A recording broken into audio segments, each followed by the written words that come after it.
Good day, everyone. My name is Trisha Pergalias, and I'm gonna tackle about the topic a closer look at the teachers and the teaching profession in the ASEAN and beyond. So, this lesson will provide a clear landscape of how it is to be a teacher here and abroad. The lesson will focus on the teachers in the 10 member states of the ASEAN, which is Brunei, Cambodia, Indonesia, Laos PDR, Malaysia, Myanmar, Philippines, Thailand, Singapore, and Vietnam.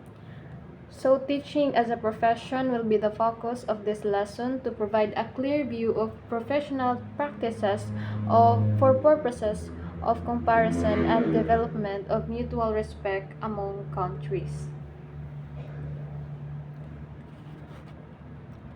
So, the ASEAN. So, what do you mean by ASEAN? ASEAN stands for Association of Southeast Asian Nations. So, the ASEAN has the advocacy that one vision, one identity, and one community. So, let us now look closely at the teaching profession and professional of the 10 ASEAN members countries as a whole. So, the levels of schooling as a teaching milieu.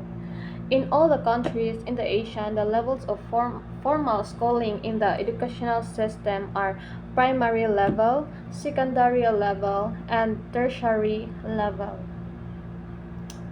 So primary level is composed usually of pre-primary, play school, pre-K, kindergarten, and the primary level, which is composed of grade 1 age 6 years old, grade 2 age 7, grade 3 age 8, and so on. So the second level is secondary level, which is generally across the ASEAN. It is composed of junior high school and senior high school. So the graduate from the senior high school can proceed to college or find a job appropriate to the qualification. However, there are slight variations in some countries, such as lower secondary level is 3 years with grade 7, 8, and 9, while the upper secondary level is composed of grades 10, 11, and 12. Variations in the number of years in basic education's level across the ASEAN members. So, in Lao PDR, they have 5 years in primary, 4 years in lower secondary, 3 years in upper, with a total of 12 years. Also in Myanmar, they have 5 years in primary, 4 years in lower secondary, 2 years in upper secondary with a total of 11 years. In Malaysia, they have 6 years in primary, 3 years in lower secondary, 2 years in upper secondary with a total of 11 years. Then we have also the Brunei, Cambodia, Indonesia, and Vietnam. We have 6 years in primary, 3 years in lower secondary, 3 years in upper secondary with a total of 12 years. So here in the Philippines, we have 6 years in the primary. We have 4 years in lower secondary and 2 years in upper secondary with a total of 12 years. So in summary, basic education levels in most Asian countries have 12 years of formal schooling divided into primary, lower secondary, and upper secondary levels. So all primary education levels are compulsory, while in some countries the secondary level is voluntary, except in the Philippines. So in Singapore, the last 2-year levels are pre-university levels. For the secondary level, there is a variation of 5, 6, or 7 years, which are either labeled as middle school, junior high school, senior high school, or lower or upper secondary level. There is universal kindergarten and preschool education for all. The number of years in the primary is from 5 to 6 years. The basic education levels of elementary or primary and the secondary levels will provide the futures of job of teacher education pre-service graduates. So the third level is the tertiary level. It is the college level, which is beyond the basic education in all the countries in the ASEAN. So it is the ladder of educational system where the student earns a bachelor's degree in teacher education, which is a requirement to take a licensure examination to become a professional teacher. In the Philippines, the Technical Education and Skills Development Authority, or what we call TESDA, provides diploma and training certificates for lifelong learning. The agency also assists in the implementation of the senior high school technical vocational tracks. So the pre-service teacher gains appropriate qualifications degree in the tertiary level in order to teach in either the elementary or secondary levels of the education system in either the public or private school in a particular country. So in addition to the degree, most countries have specific recruitment policies and guidelines. So academic preparations of teacher professionals in basic education. So the admission to pre-service teacher education varies from the graduates of grade 9 or grade 12. In remote places of Lao PDR, Indonesia, Myanmar, and Cambodia, preschool, pre-primary of kindergarten, future teachers can have 9 years of basic education and get an advanced training for 3 years to become teachers, or 10 years of basic education plus 3 years of teacher preparations. For teachers of lower secondary level, future teachers should have 12 years of basic education and 2 years of teacher preparation to earn a diploma in teaching.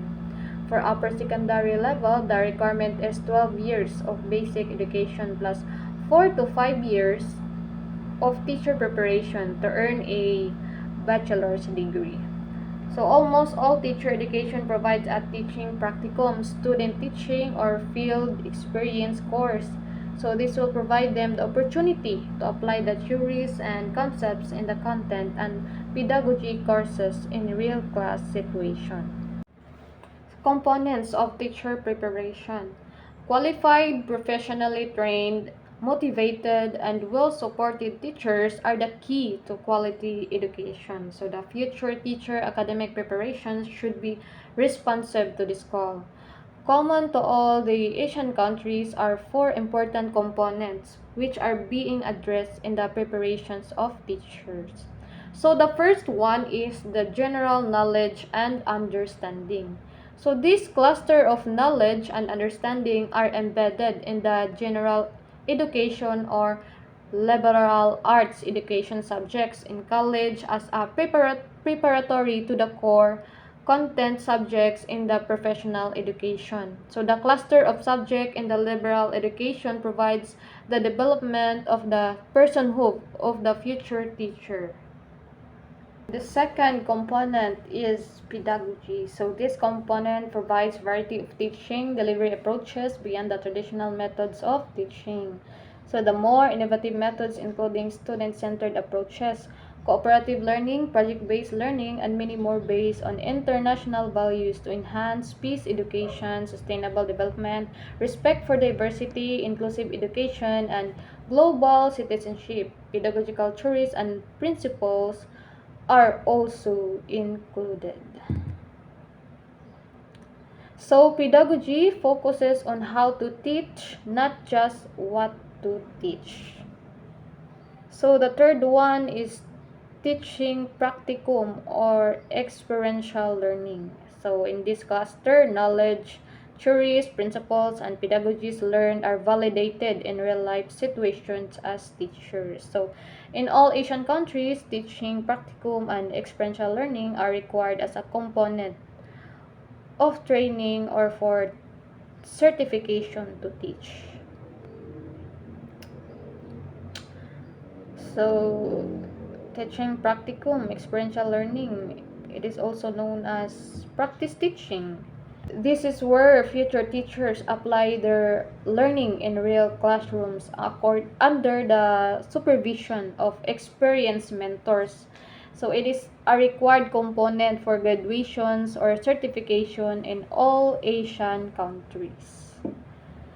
So the last component is specialized knowledge or major courses. So these are the specific subject future teachers will focus on, depending on whether they plan to teach at elementary or secondary level. So the degree titles vary across Asian countries, but commonly include Bachelor of Education, Bachelor of Elementary Education, Bachelor of Secondary Education, and Diploma in Education. Several standards and competencies were developed as a guide for all teachers, some of which will be discussed in detail in the succeeding lesson. But the most common are standards that revolve around or anchor on the following domains. So the first one is skills in the 21st century. So skills in 21st century, this may include digital literacy, critical thinking, communication, and collaboration. The second one is professionalism and accountability.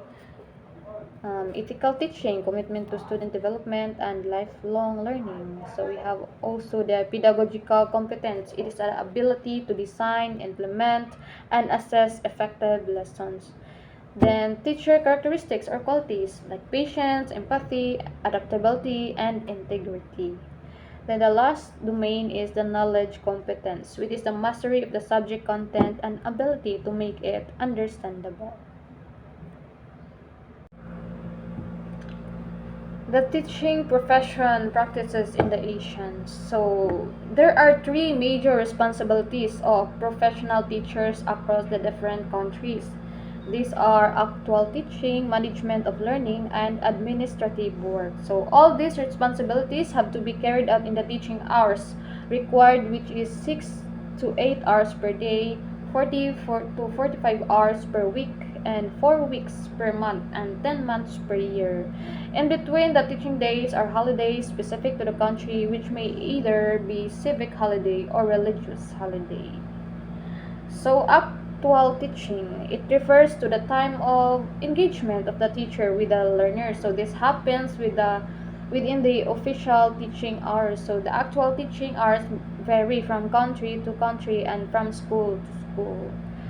So then we have the management of learning. It refers to activities support the actual teaching. This can be beyond actual teaching time, like remediation or enhancement, homework, or curricular activities. Then we have the last one, the administrative work. It refers to the teacher's job that includes writing test items, checking and recording of test papers, results, attending to parents, making reports, and other related activities. Teachers licensing and recruitment. So most teachers are licensed as professionals or are certified to teach by the country's appropriate agencies. Those who are not certified or licensed become para-professionals or assistant teachers. So in the Philippines, it is the Professional Regulation Commission or PRC, while in Singapore, it is the National Institute for Education or NIE. In Thailand, it is the Teacher Education Council that gives a licensure test for teacher applicants, while in Indonesia, ACTA for teacher's license is given by the teacher colleges for an authority to teach. Teacher recruitment process and qualifications are guided by the Ministry of Education for the public schools and the individual private schools under the guidance and policies of each country's ministry.